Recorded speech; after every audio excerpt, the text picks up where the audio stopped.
2嚿水嘅 pizza，你居然俾預製件我？今日嚟解鎖羅馬 pizza， 個 pizza 已經上咗啦。呢個上嚟嘅感覺同平時食開啲好唔同啊！嗱，佢啲邊咧唔會話包條邊包起咁一塊邊咁樣，佢成條邊係即係咁樣平咁樣成塊板平咁樣落去嘅，佢唔會條邊立起咗條邊，零零舍舍一條邊咁樣，佢啲就唔會嘅。而且咧，佢唔係話好多啲泡紋點啊之類嘅嘢，呢度係少少窿嘅。外觀先唔講咁多先，上嚟3分鐘前好食啊！哇，好似脆啊！少少拉絲，好啦，咁樣切埋佢，你可以咁樣招，唔會咁樣掉咗落嚟呢隻。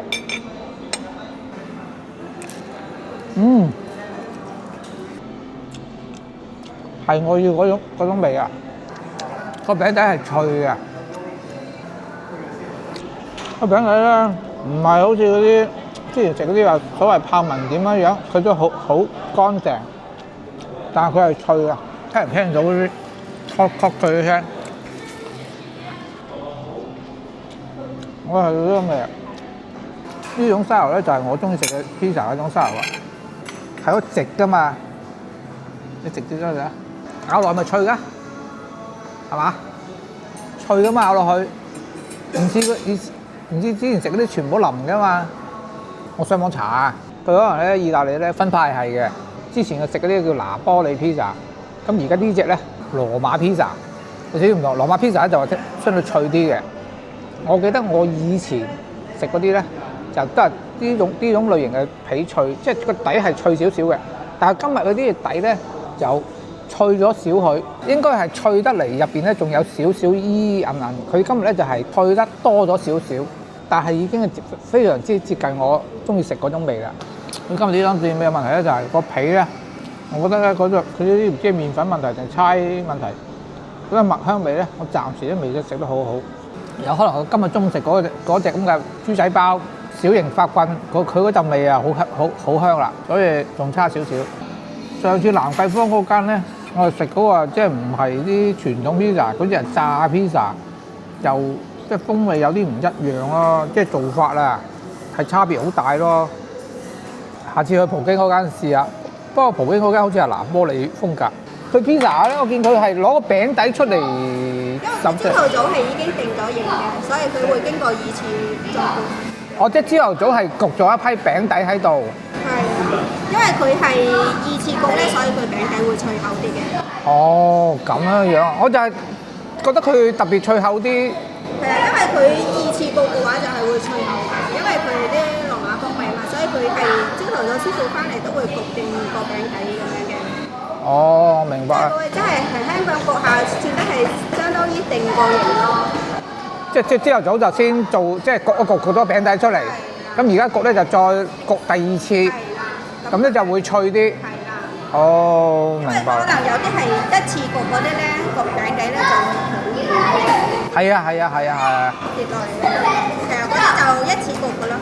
哦，長知識又，原來係2次焗。嗱，呢塊可能成10幾分鐘啦，都仲係咁直啊塊餅，冇咁脆啦。但係咧呢種感覺咧，你食一啖呢隻，會比較偏向我之前食嗰種感覺，即係有少少硬又軟嗰種感覺。頭先嗰個脆咗啲，而家咧就係淋翻少許。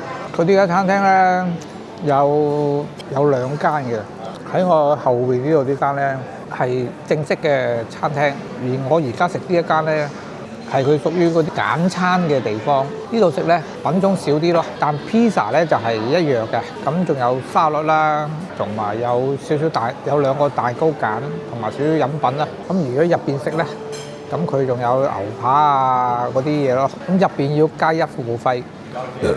呢度食咧就唔使加1。如果你淨係過嚟食 pizza 咧，咁我建議你坐外邊呢度，因為咧呢度係可以睇住師傅整餅嘅，但咧呢度整餅咧就冇嗰啲咁好睇啦，因為佢個餅底係講得唔好聽係預製件啦，講得好聽啲就係佢呢個風味係特別少少，所以做法咧就提前將個餅底烘好嘅。頭先問個靚女，佢嗰邊啲餅都係喺呢度個師傅做嘅，所以佢出品係唔會唔同嘅。通常意大利佬咧食完 pizza 都要啷下口嘅，至於用咩啷口咧 ？Espresso 啦，咖啡 Espresso 我頂唔順啦，所以叫杯 cappuccino 學下意大利佬嚟 ，cheers！ 唉，好苦啊！嗱，食完啦，呢一塊咧食剩嘅，大家再認真睇下佢嘅結構，同啲拿玻里好唔同。咁咧，佢呢塊咧，我感覺咧都比偏厚少少啦。咁整體感覺係 OK 噶。嗱，表面啲料咧唔係好多，相對少啦。咁啲火腿啊，忽略佢啦，我已經拎走佢啦。嗱，嗰啲邊呢個邊咧，基本上咧係同入邊啲皮咧係，即係個高度係差唔多齊高嘅。咁拿玻里嗰啲咧，就呢度咧就會咁樣拱起身咁樣樣。咁咧佢個拿玻里啲個邊咧就脆，但係入邊咧就唔脆嘅。佢呢啲入邊咧都脆嘅。今次佢啲呢個咧就過於脆咗少許啦，同我理想嘅感覺差啲咁多啦。我平時以前食嗰啲咧就係入邊呢個底嗰下咬落去係脆嘅，咁入邊呢啲咧就入邊嗰度咧就腍地，有少少腍地嘅。嗰種感覺就好難講出嚟，究竟係即係具體點樣要食落口先得嘅。咁佢呢個咧就係脆咗點咧係。成塊基本上係脆嘅，有少許食餅乾嘅感覺，少許啊，即係冇餅乾咁乾嘅。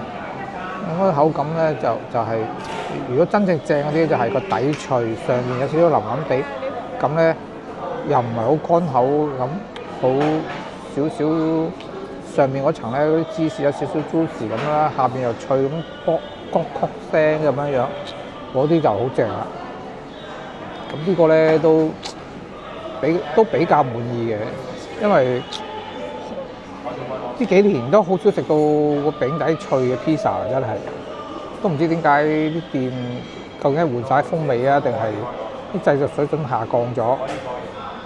反正呢隻我都幾滿意下嘅。